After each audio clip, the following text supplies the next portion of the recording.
So, all right. I wanted you to talk about this because right now the name rule, the SEC name rule is actually they opened it up for comment, and there's they're basically discussing whether or not they should repeal this as a rule at all, whether this rule makes sense, and then like if it does make sense, whether or not the thresholds they set out and the things they set out within the name rule actually make sense. But there's two takeaways because they opened this for comment yesterday or the day before, and there's two things that occurred to me. First, there's a name rule.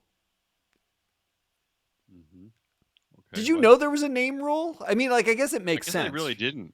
But it's like when you buy your chicken sandwich at Subway in Canada and find out that it's only 50% chicken, which is a story we covered here. You can actually, the name rule exists so that you can challenge it as fraud. Like when you're buying a fund, you go out and you buy it. You can't call your fund the every country best in the world investment fund and invest in only one U.S. company. You actually can't do that, right? Because that's fraud. So it's like allergen information for funds, and it's super useful that it actually exists. And this is a thing. And they're talking about whether or not they should repeal it entirely or, enhance like the sub rules. Embedded in this, and this is number two. Embedded in this is a little bit about ESG, our favorite acronym, environmental social governance. And we can spend more time talking about this later or someplace else on some other show. But apparently there are all these funds out in the universe that call themselves ESG or sustainable funds, right? Like you can go to your broker of choice, Robinhood, I assume, and probably fail to buy because it's down a fund called like your global ESG equity fund. You can go buy that. And there's this giant money chase as asset managers put out funds that are called ESG funds because ESG is like a big deal and sustainability is a big deal right now. And the SEC has not been kind with ESG. Hester Pierce, one of their commissioners, really is sort of anti the whole ESG thing. But they managed to distill the ESG conversation down into one stupidly simple question in this thing that's open for comment. That question effectively is, and I'm curious what you think about this. Yeah, I'm listening. Is ESG an asset, meaning is a company that is carbon neutral an asset that you can invest in? That's like one thing. Like you can define the asset as carbon neutral assets, thus defining finally ESG as a thing, like the ESG-ness of something.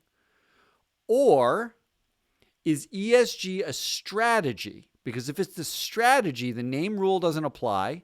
And you can basically say, because you think about smokestacks before you invest, that it's an ESG fund, right? Like, is it a strategy? And I bring this up. Can it be both? Well, it can't be according to the name rule, right? Okay. Like, effectively, you need a different word because you have to name a fund something.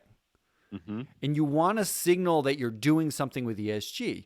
This is why it fascinates me, because the rule sort of dictates that if you're going to name it something, that something needs to mean only one thing. Okay. So it means it's an asset or a strategy. I mean, okay. And I bring this up for us because we talk all the time about stakeholders here. Stakeholders is sort of like the hill we've decided to die on. Mm-hmm. And stakeholders happen to be a real thing. Like the SEC is not confused about what a stakeholder is. You can like point to a woman named Sarah working in an Amazon factory wearing a diaper because she doesn't get bathroom breaks and say, she's a stakeholder, that one over there. Mm-hmm. But ESG, the acronym, not a thing. And the SEC sort of just pointed out, if you're going to say ESG, that's got to be a thing or a strategy. So answer that question. All right. Can we put this out to our listeners? So here's what we're going to do. Yeah. We are going to... Wait, asset or strategy? Right. Asset or strategy. ESG. Is ESG a thing you can define a company as? Or is it a strategy, a way of thinking about choosing companies? If you have an answer to this, please hit us on LinkedIn, on Twitter. On LinkedIn, you can hit me, Matt Moscardi, or this guy, Damian Rollis, the host of this show. You can hit Free Float Media, or you can go on Twitter and hit us at Free Float Media, or at Matt Moscardi, or at Damian Rollis. Or you can go to freefloatmedia.com and send us an email. You can just go there. Because I've worked on ESG acronym stuff for 12 years, and I'm not sure I have any idea. Yeah, I'm kind of with you. I don't know the answer to that either. I feel like I'm being tricked, though. I feel like the SEC is trying to trick me. That's what makes it so brilliant.